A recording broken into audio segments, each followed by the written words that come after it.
ప్రపంచంలో పేరు పొందిన మనస్తత్వవేత్త విలియం జేమ్స్ చెప్పిన మరొక విషయం ఏంటంటే, ప్రపంచంలో ప్రతి వ్యక్తికి ఇంపైన స్వరం వాళ్ళ యొక్క పేరే.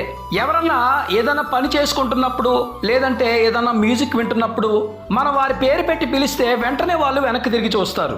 భూలోకంలో మన ప్రభువుని స్తుతించడానికి హల్లెలూయా అని చెప్పినప్పుడు పరలోకం నుండి మన ప్రభువు దృష్టి మన మీద ఉంటుంది.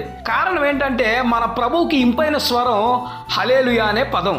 ప్రకటన గ్రంథం 19వ అధ్యాయం 1-6 వచనాల్లో చూస్తే గనక ప్రతి సెంటెన్స్ కి చివరిలో ప్రభువుని స్తుతించుడి అని ఉంటుంది.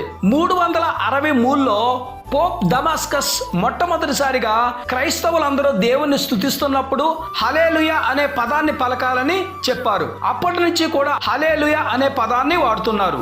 ఈ పదం పలికినప్పుడు దేవుని దృష్టి మన మీద పడుతుంది. మన మీద పడినప్పుడు మన చుట్టూ ఆయన యొక్క మహిమ కమ్ముకుంటుంది.